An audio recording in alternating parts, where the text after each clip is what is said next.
Baik, terima kasih Ferdian. Ya. Wah, asik banget ya materinya. Jadi dari tadi saya sibuk nyatet, jadi belum baca pertanyaan. Jadi sahabat Miraset buat yang mau nanya, ayo silakan. Saya yakin juga sahabat Miraset pasti dari tadi nyimak banget. Jadi makanya pertanyaannya juga masih belum banyak nih. Abis ini baru mulai banyak nanya. Oh ya, by the way kita nanti di akhir ada sesi running text ya. Jadi untuk sahabat Miraset yang nanti pengen dianalisa sahamnya nanti, tapi ya jangan sekarang ditulisnya ya. Nanti di akhir baru kita bahas beberapa saham ya Ferdian nanti. Oke, Ferdian, ini ada materi lagi, ada pertanyaan beberapa nih Ferdian. Yang paling banyak ditanyakan itu adalah cara screening-nya. Jadi, apakah misalnya nih, Ferdian tadi yang buy on breakout, buy on weakness, ARA atau misalnya ARB Hunter, untuk, Ferdian screening sendiri itu secara manual atau pakai, menu tertentu di HOTS atau seperti apa? Kalau saya sih biasanya, manual, Bu.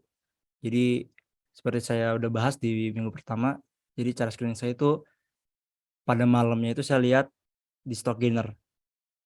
Jadi saya lihat, saham apa aja saya analisis satu-satu, terus ngeliat chartnya kayak gimana, terus melakukan technical analysis juga apabila mendekati support atau resisten, ya saya akan udah buat skenario lah kayak gitu. Iya, jadi, sebentar,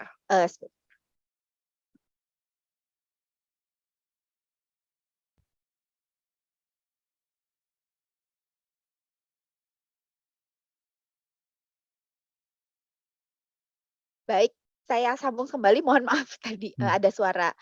Jadi oke, jadi seperti itu ya sahabat Miraset, jadi nggak semua chart-nya dibuka ya Ferdian, jadi lihat yang top gainer begitu, kemudian nanti baru setelah itu baru dibuka dari yang top gainer itu chart-nya ya? ya, Ya, oke Ferdian, kita ke pertanyaan lagi, pertanyaan berikutnya. Nah Ferdian kalau misalnya kalau screening-nya sendiri berarti kan dilakukan sebelum, market buka ya atau pas malamnya ya? ya. Ya, jadi karena ini ada sahabat Miraset yang nanya, "Kalau misalnya kita screening-nya pas market lagi jalan, nanti ketinggalan dong?" Iya, apalagi kalau misalnya kita mau trading-nya terutama di setengah jam pertama ya, Ferdian. Iya, benar. Jadi tentunya itu, kita udah harus siapkan dulu planning-nya, dari, malamnya atau pagi-paginya nih, sahabat Miraset. Dan kemudian ini ada pertanyaan lagi, sebentar saya sambil baca ya, sahabat Miraset. Mmm. Oke, oh ada yang nanya recording. Nah, kalau recording nanti diberikan ke emailnya sahabat Mirasat di akhir, HCS, 9 ya. Jadi nanti dikirimkan, jadi nggak perlu, sahabat Miraset, repot-repot nanti, jadi nanti dikirimkan. Kemudian, nah, kalau ini Ferdian kalau misalnya yang berarti semua, untuk yang buy on breakout, buy on weakness itu berarti, kita tetap carinya di sebelum, apa, di sebelum market buka ya? Sebenarnya itu juga bisa pas kita cari pas saat marketnya buka, cuma biasanya kita ngulang dari awal lagi sih. Cuma lebih ke wait and see aja sampai saham itu terbentuk, pola-pola pattern apakah sideways kayak tadi. Pokoknya sampai kita bisa mengidentifikasi kalau saham tersebut ada resist kalau enggak support, baru bisa kita membuat strategi itu. Iya. Oh, karena pas market buka juga mungkin yang nggak ada di watchlist-nya Ferdian, kemudian nanti keluar gitu ya di running trade, misalnya naiknya tinggi, volatilitasnya tinggi yang seperti Ferdian bilang, volumenya tinggi jadinya bisa jadi pantauan seperti itu ya? Ya, betul. Iya, oke. Ferdian ini ada yang tanya, kalau misalnya berarti kan tadi ya buy on breakout, buy on weakness, berarti secara keseluruhan kita tetap melihat saham dalam, terutama yang untuk 2 ini ya, buy on breakout dan buy on weakness. Berarti yang tetap dilihat itu secara umum trennya adalah tren yang naik kan ya? Ya, ya itu yang harus dipastikan tren ini sedang lagi manggung lah istilahnya. Jadi kalau misalnya sedang manggung otomatis dia memiliki volatilitas yang tinggi juga. Nah begitu. Ya. Nah, kecuali mungkin yang ARB Hunter, nah itu yang memang, trennya turun begitu ya? Ya. Tapi, kalau misalnya Ferdian sendiri berarti untuk yang ARB Hunter, secara resiko berarti itu sebenarnya lebih beresiko ya Ferdian? Ya, Atau lebih sebenarnya beresikonya kalau misalnya kita nyangkut sih. Itu makanya saya, memutuskan masuk itu ketika ada big player lah yang masuk. Ada yang nge-HK banyak lotnya gitu. Jadi itu secara nggak langsung merasa saya aman kalau misalnya, wah ini bandarnya punya barang banyak nih, nggak mungkin dong langsung jual karena nggak ada yang mau nampung juga jualannya kan. Nah, makanya kenapa di sini saya nunggu dulu, jadi saya tinggal ngekor aja sebenarnya. Iya, jadi memastikan bahwa ada volume yang mendukung di situ ya, Ya, betul. ada volume yang sudah dan yang sudah besar.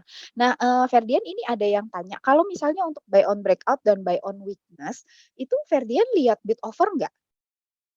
Ya, sebenarnya ngelihat sih. Cuma untuk, materi kali ini kayak lebih ke teknikalnya dulu. Karena kalau secara bid offer biasanya secara umumnya ya bid-nya ditebalkan kayak gitu. Misalnya ada sebuah penebalan pada harga tertentu, fraksi tertentu, ada bid yang sangat tebal. Biasanya itu juga, mengikuti chart-nya juga, begitu. Karena nanti akan terefleksi di chart-nya ya ketika misalnya, transaksinya lagi rame otomatis volumenya naik begitu ya? Ya, Jadi betul. sebenarnya dari chart itu udah terefleksi gitu ya, Ferdian? Ya, Ya. Nah, Ferdian ini ada yang tanya, kalau misalnya, kan tadi kan Ferdian pakai time frame-nya tuh berarti untuk yang buy on breakout, buy on weakness itu kan pakai time frame kecil juga ya, 1 sampai 5 menit ya? mmm, iya Ya. Nah, itu untuk memastikan trennya secara keseluruhan itu adalah trennya naik, itu Ferdian kombinasi lagi nggak dengan, time frame yang lebih panjang? iya. Biasanya kayak tadi, saya pertama tuh awalnya memastikan dulu kalau misalnya dia di saham daily-nya ini lagi bagus. Misalnya kayak tadi saya, sebutkan sama Okas tadi, dia kan memang trennya lagi naik nih. Nah, kita tinggal tunggu koreksinya aja. Nah, makanya setelah kita udah pastikan saham ini momentumnya lagi uptrend, ya udah kita tinggal nunggu momentumnya dengan cara mengecilkan time frame tersebut, gitu, Bu. Oke, baik. Terima kasih, Ferdian. Kita lanjut ke pertanyaan berikutnya. Nah, Ferdian, ini yang menarik nih. Kan kadang kan kita lihat ya di bukan di bid over, di running trade. Kalau misalnya Ferdian misalnya pagi ngecekin running trade gitu kan biasa suka ada yang spam spam dan jadi dannya cuma Mmm. satu satu satu. Nah, itu kan secara frekuensi besar, tapi sebenarnya yang dannya tuh nggak banyak. Nah, kalau Ferdian sendiri menghindari nggak sih masuk ke saham yang seperti itu atau oke aja gitu? Kalau saya sih, menghindari ya, karena memang biasanya yang dannya satu itu biasanya dia cuma menarik, respon market-nya aja. Biasanya dia punya barang banyak, tapi gara-gara nggak ada yang merespon, dia bingung mau jual gimana, biasanya kayak gitu. Nah, biasanya itu sambil berbahaya karena biasanya bid-nya pun yang dibentuk juga fake biasanya. Jadi bahkan resikonya dia ketika bid-nya dicabut, nah kita jadi kelalapan gitu, Nyangkut kita, nyangkut ya. fix kita nyangkut. Iya, Oke, ketinggalan jual. Nah, berarti kalau Ferdian sendiri untuk yang, saham yang dannya seperti itu satu berarti udah di blacklist gitu. Jadi misalnya nggak dimasukkan ke dalam list ya? iya, udah benar-benar di-blacklist. Iya, paling enggak kalau dari sisi Ferdian ya, itu nyari yang dan itu ordernya tuh yang di berapa sih? Puluhan kah? Atau ratusan kah? Atau ribuan kah? Kalau itu sih tergantung sizing lot kita ya, mau masuknya berapa. Misalnya kita punya dana, sizing-nya mau 1.000 lot, otomatis secara dan history otomatis harus lebih dari itu, minimal kalau nggak 1.000. Karena kalau misalnya nggak lebih dari itu artinya, eee, original dari market bid offer tersebut nggak nyampe harga nggak nyampe lot 1.000 tersebut, akhirnya nggak liquid lah intinya, begitu, Bu. Oke, jadi nanti disesuaikan dengan, kita mau masuknya berapa ya, Ferdian? Ya, Ya, jadi kalau sahabat Miraset, misalnya mau masuknya cukup banyak, carilah yang memang saham-saham yang memang diperdagangkannya liquid dan lotnya dalam jumlah yang banyak gitu ya. ya. Oke, baik. Nah ini, Ferdian, ini ada yang tanya tadi terkait dengan arah hunter. Nah, pertanyaannya berarti kalau misalnya pakai metode arah hunter, berarti nanti jualnya di hari berikutnya ya? Ya, betul. Karena kita, manfaatkan lonjakan besoknya, karena biasanya bisa naiknya cepet banget itu. Itu, Ferdian akan pasang order sell-nya itu, di hari maksudnya di sebelum market buka atau mengikuti pasar pada saat market buka?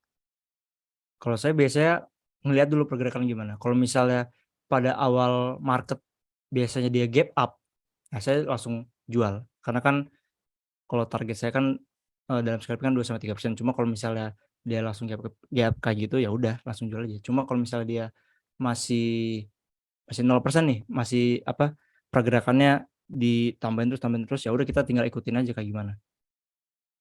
Tapi jangan lupa untuk pasang stop loss gitu ya? Ya benar. Kalau misalnya yang di arah hunter itu di hari itu misalnya nih dibuka kemudian ada penurunan berarti seperti apa? Berarti, kalau cut loss-nya kena udah, Ya kalau kata Sukana udah sih, berarti nggak akan masuk lagi gitu ya? nggak akan masuk lagi. Oke, baik. Baik, Ferdian ini ada yang tanya boleh share layout HOTS-nya nggak supaya nyaman, untuk scalping? Kalau Ferdian sendiri scalping pakai handphone atau pakai PC?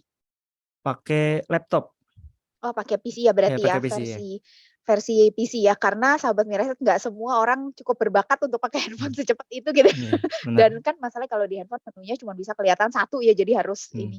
Jadi lebih nyaman sebenarnya pakai, PC gitu ya. iya. Mungkin boleh di-share, Ferdian menu yang ada di tampilan, home screen-nya tuh ada tampilan apa aja sih Ferdian? Kalau boleh di-share sedikit sama Ya, sahabat Miraset. sebentar ya saya buka dulu. Ya. Sahabat Miraset, kita masih tunggu pertanyaannya ya. Jadi by the way kita jawab pertanyaannya yang berdasarkan yang masuk, dulu-duluan ya. Jadi nanti kalau misalnya ada yang pertanyaannya tidak, terjawab, saya mohon maaf ya. Jadi, nanti minggu depan boleh dicoba diketik lagi. Ini kita masih ada waktu beberapa saat kok. Jadi, masih ada akan beberapa pertanyaan yang dijawab. Sekarang, Ferdian mau share screen sedikit, untuk sahabat Miraset kira-kira menu yang dipakai itu kalau misalnya mau scalping tuh apa aja? Udah kelihatan belum? Ya udah. Oke, jadi biasanya saya itu make fast order. Oke, Jadi teman-teman, harus disesuaikan juga ya, apa yang diperlukan juga, biasanya pakai apa. Kalau saya biasa pakai fast order karena untuk membantu saya berinteraksi cepat gitu. Lalu ya, selanjutnya saya biasanya pakai, chart juga, di sini mini chart biasanya. Jadi chart ini fungsinya ketika saya, nemu sahamnya, saya langsung bisa, ke, chart-nya juga. Lalu ada stock gainer,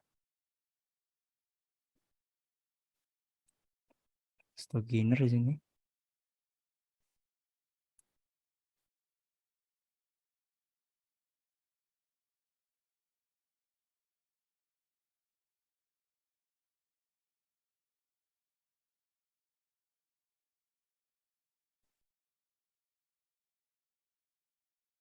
Ini saya baru buat sih ini layout-nya. nggak apa-apa, nggak usah di-layout nggak apa-apa, Ferdian, tapi kurang lebih, apa, ada menu lain kah? Nggak usah di-layout nggak Iya. apa-apa, jadi Oh ya. sahabat Miraset paling nggak ada gambarannya aja.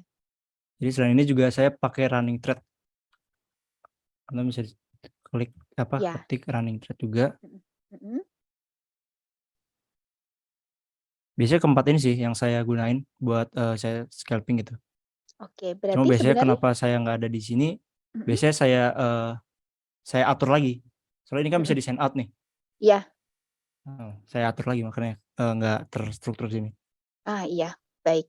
Berarti kurang lebih 4 menu ini ya Ferdian, jadi Ya, stop gainer, ada fast order, kemudian mini chart, running trade, jadi kurang lebih sama kok kayak yang kita pakai, saya juga pakainya ini, cuma rezekinya aja yang beda ya. Bercanda bercanda ya. Ayo sahabat Miraset kita lanjut lagi ke pertanyaannya.